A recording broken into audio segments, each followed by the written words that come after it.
আপাতত নিউজিল্যান্ডের ফাড়া কেটে গিয়েছে। আর এবার আইসিসি চ্যাম্পিয়ন্স ট্রফির সেমিফাইনালে মুখোমুখি হতে হবে অস্ট্রেলিয়ার বিরুদ্ধে, যে অজিদের বিরুদ্ধে 2023 সালের বিশ্বকাপের ফাইনালে হারতে হয়েছে বিশ্ব টেস্ট চ্যাম্পিয়নশিপের ফাইনালে। অস্ট্রেলিয়ায় গিয়ে 1-3 ব্যবধানে টেস্ট সিরিজও হেরেছে ভারত। আর সেই অজিদের বিরুদ্ধে ভারতকে যে চ্যাম্পিয়ন্স ট্রফির সেমিফাইনাল খেলতে হবে তা নিয়ে রবিবার নিউজিল্যান্ড ম্যাচের পর খোঁচা দেন প্রাক্তন কিউই ক্রিকেটার তথা ধারাভাষ্যকার সাইমন ডুল। বলেন যে পুরনো বন্ধু অজিদের বিরুদ্ধে সেমিতে খেলতে হবে, সেটা নিয়ে কি মনে হচ্ছে। একেবারে হালকা মেজাজেই প্রশ্নটা করেন ডুল। ভারতীয় অধিনায়ক রোহিত শর্মাও একেবারে স্বাভাবিক ছন্দে উত্তর দেন। রোহিত বলেন, ওই ম্যাচটা ভালো হবে। আইসিসি প্রতিযোগিতায় ভালো খেলার ঐতিহ্য আছে অস্ট্রেলিয়ার, তবে আমাদের বিষয় নিয়ে ভাবছি।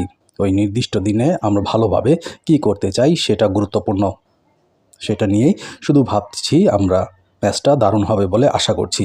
ওই ম্যাচের জন্য মুখিয়ে আছি। আশা করব যে ওই ম্যাচটাও তা আমাদের দিকে যাবে।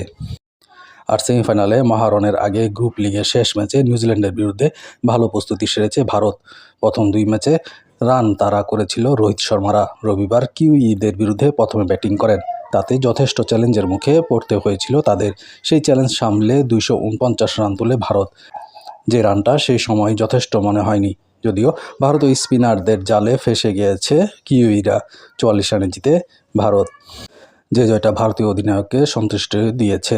রোহিত বলেন, ভালো ছন্দে শেষ করার ব্যাপারটা আমাদের কাছে অত্যন্ত গুরুত্বপূর্ণ ছিল। নিউজিল্যান্ডের দল অত্যন্ত ভালো, সম্প্রতি তারা দুর্দান্ত খেলছে। প্রথম পাওয়ার প্লেতে অক্ষর এবং শ্রেয় যে জুটি গড়ে তোলে সেটা অত্যন্ত গুরুত্বপূর্ণ ছিল। ওরা আমাদের ভালো স্কোর পৌঁছে দেয়। আমাদের দলে ভালো বোলার আছে, তাই আমরা আত্মবিশ্বাসী ছিলাম যে ওই রানের পুঁজি রক্ষা করতে পারবো। তবে সেই জয়ের পরে রোহিতের মাথা ব্যথাও বেড়েছে, কারণ কিউইদের বিরুদ্ধে দলে ঢুকে দুর্দান্ত খেলেছেন বরুণ চক্রবর্তী। 42 রানে 5 উইকেট নেন। আর এই বিষয়ে নিয়ে রোহিত বলেন, বরুণের মধ্যে একটা আলাদা ব্যাপার আছে। ও কীরকম খেলে সেটা দেখতে মুখিয়েছিলাম। আমরা পরবর্তী ম্যাচে কি করব সেটা দেখতে হবে, তবে এই মাথা ব্যথাটা ভালো।